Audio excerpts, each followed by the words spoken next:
So, welcome to Let's Play Destiny 2 show. I am your host, Trams87, and today we have a beautiful bite-sized show for you with a very special guest who you all know and love.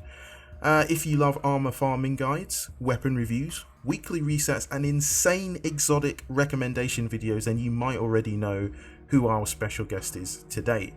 Currently sitting at 37.3k subscribers on YouTube. And don't forget, leave a comment, like, or subscribe, because it super helps him out on the channel here. Please welcome Jarv. Appreciate that, man. You stole my outro. No, it's all good. Yeah, I thought that would be something funny. It's all good, man. It's all good. Yeah, thanks, man. I appreciate you having me on. It's all good. I'm looking forward to chatting with you and playing some games and just having a good time. Yeah, definitely. Sounds good. So we were, for those of you who don't know, we spent a while just catching up and talking about all things Destiny. But before we get into the questions, we're going to go ahead and jump into some contact public events. I'm going to load us up right here. Cool. Quick disclaimer: any background noise as a result of a family effort here in the Jarv household. I'm doing my best to keep a lid on it, but if you hear anything breaking through, then like that maybe potentially, then that's a younger pair of lungs than mine. Well, I suppose this is a good time to ask you a question that I was going to ask you, which was so especially with it being COVID-19, how did you end up in doing YouTube videos in the first place? So my journey on YouTube started originally back in 2016. You know, well, I say started, I'm going to say created my YouTube channel, but didn't really do too much with it. I made maybe half a dozen videos, but you know, because you don't see instant overnight success, you think you're not cut out for this sort of thing. Right. But there's obviously the Jarv now is obviously a little bit older than the Jarv back then. So yeah, I approached it differently a few years later with a different pair of eyes. I spent a little bit of time sort of getting my brand stuff all done with Rotten Jackal. He sorted me out with the logo and things Jarv. So the way I am online is credit to him on that. And originally though, that was all for Twitch. Didn't really set it up for YouTube. But having a family unit and working full time, the difficult thing about Twitch is a consistent schedule. So being online, if you're not online with Twitch, it's very difficult to grow, and that became a real challenge for me personally. So definitely agree with that. So I made the decision to switch over to YouTube in 2018, or give it another go, I guess, after my my limp first attempt at YouTube.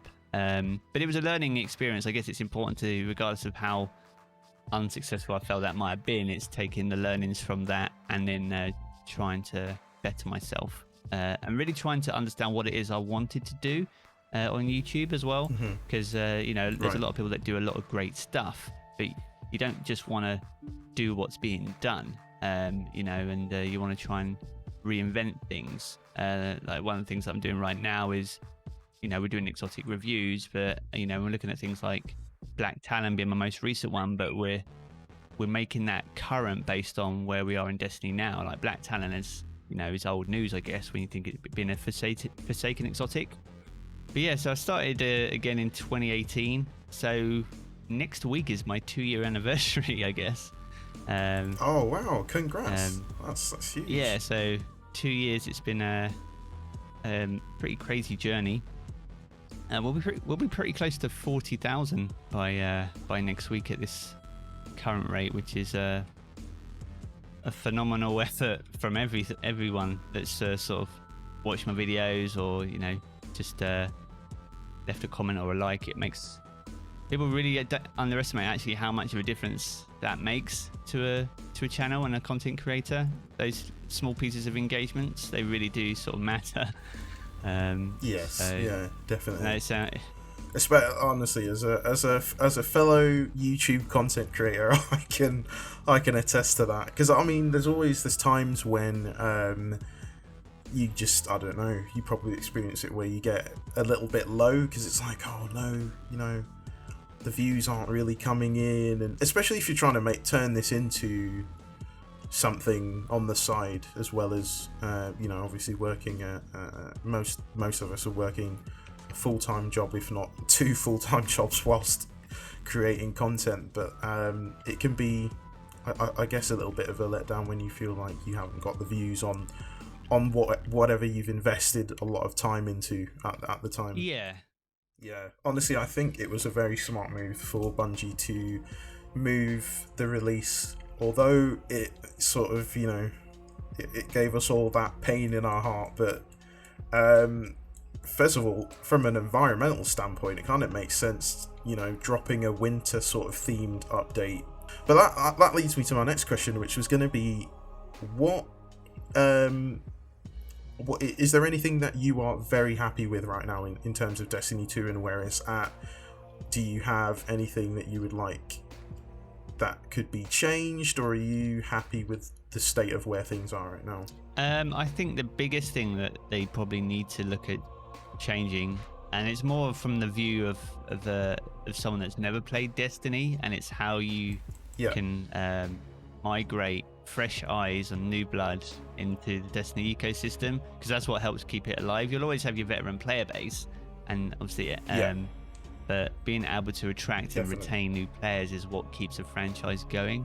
And then the whole New Light experience, whilst it worked, it's a rough experience, man. Like I played it myself. I deleted the character just so I could play through, just to see what it was like, and just the amount of notifications and stuff on the screen just makes it difficult, because as someone that doesn't know Destiny, you don't even know why these notifications matter, or even who these people are that you're meeting. There's not enough introduction to who these characters are and why they matter to you, because you don't even know who you are as a Guardian, let alone the 20 people you've been asked to go see at the tower are. So it's that whole experience, and I'm very happy that they're taking the time to review that, and they're changing that as part of Beyond Light with the expansion of the Cosmodrome, and hopefully we'll see an extension of the Origin Guardian story, which will help improve the transition of newer players into Destiny 2.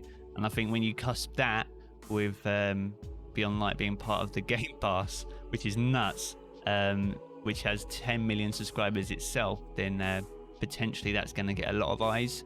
So, and if that can retain a lot of players, then that's good for Destiny in the longer term. So that's my issue with Destiny, from the view of a new player, I guess. But I'm just glad that Bungie are seemingly taking the steps to address it, and time will tell. I'm looking forward to getting my hands on it.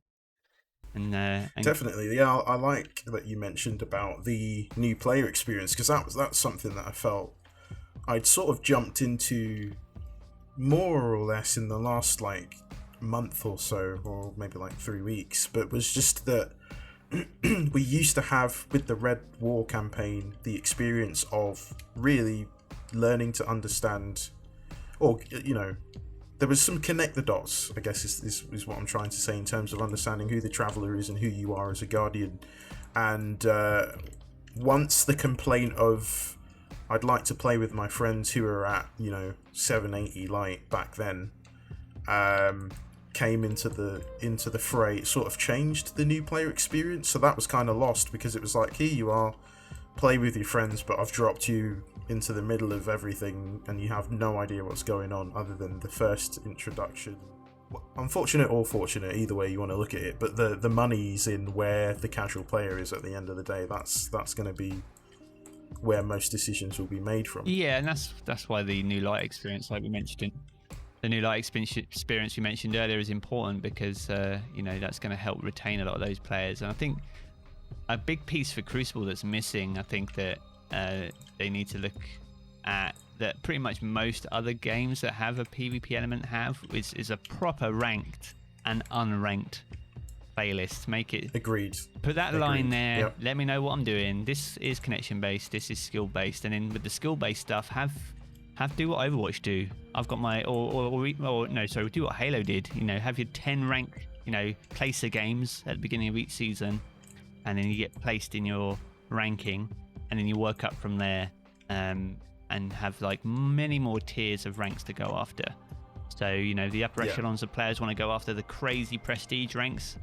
You know, they can do that in a ranked playlist if they want to do it. But if they want to chill on stream and, you know, go in unranked, then why not? Let everyone do that.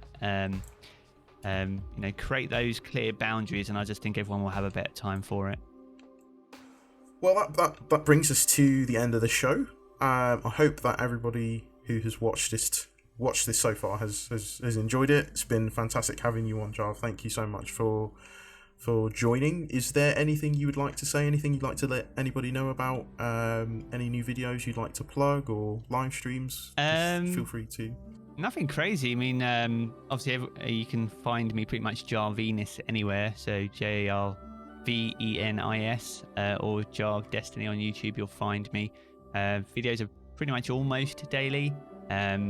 We have the live streams on the Tuesdays, which is when we do our weekly resets, and then you get the double uploads on the Friday for Xur, and the trials breakdown every Friday. And then outside that is pretty much whatever is there available in Destiny, whether that be weapons, exotic reviews, farms, and things like that. So yeah, if you want to keep up to date with all things Destiny, then that's your one-stop shop right there. But yeah, man, I appreciate you having me on. It's been fun and mega chill. We could go on for hours, to be honest, but yeah.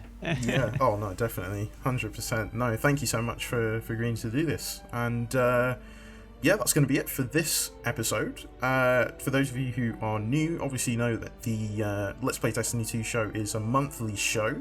So next month's guest will be hopefully somebody you all know and love. Don't want to announce it just yet, but yeah. Trailer for that coming out soon. But thanks for watching, and I'll see you in the next one. Stay safe and Godspeed.